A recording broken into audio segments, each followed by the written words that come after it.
My name's Jonathan Mark. I'm a resident of Warwick. I've been living there since, I built my house in 1985. We bought some land there in 1982. Real cheap because there was no real structures on it, and we built it up. And my daughter was born there.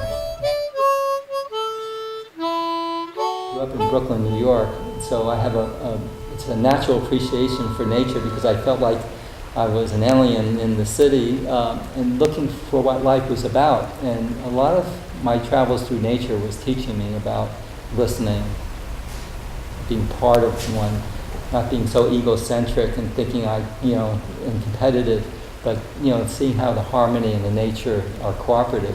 And that's how we have to represent. We have to be more a part of nature rather than try to rule it. I didn't know that at first. They just gave me a phone call and asked me if I wanted to do a survey. And you know how you get phone calls for surveys all the time? So I thought it was one of those surveys when they first called. So he introduced himself. He said he's with the Tennessee Gas Pipeline Company and they wanted a survey. And I says, well, I'm not really interested in a survey for gas pipelines. And I told him that I support distributed energy production that's more renewable. And so I'm not interested in just transporting fossil fuels, and that was pretty much it. And I told them to go to my website, and I told them to look it up and don't bother me anymore. and they didn't. And after a while, somebody told me that they posted the route of the pipeline on the website nofracgasinmass.org, and I went there and looked at the map for Warwick, and it was going right through my land. I just couldn't believe it, just seeing it on the map, and it's there. And as you said, it made me very suspicious of what in the world they were doing. They want to cut through the woods, have no trees on it, for about 50-foot wide area. Some areas will be 100 feet wide.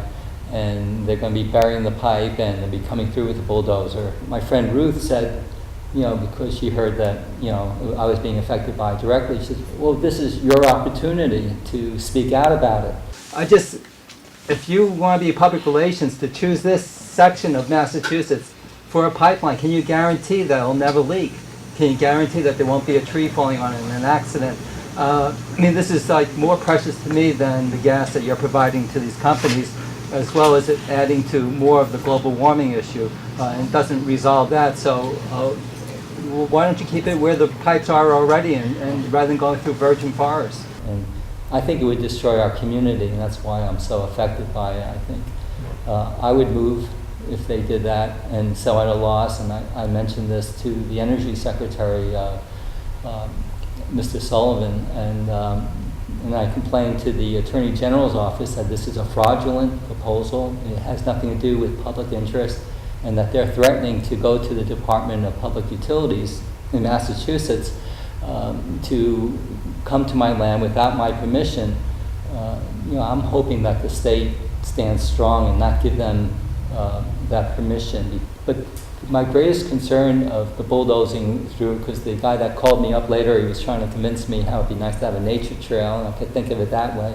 But the worst thing would be the smell and the water being affected by this toxic fossil fuel that's pressurized and it has to remain. And then, are they going to clean it up after they're done with the fracked gas? It's going to be there. I feel like gifted by living around state forests, and I never expected this sort of threat that would happen, because it's not just my land, it's really the Commonwealth's land, and that's one of our greatest contributions for the atmosphere, is having all these trees and just life being able to recycle itself. That's the best part of the proposal of the pipeline, is that it's like a snake weaving through our communities, and you get to meet all these people that are affected by it, that are mind blown, and then you realize that there is a community here, and the only way they could do it would be through eminent domain, and what would that do to us and our community?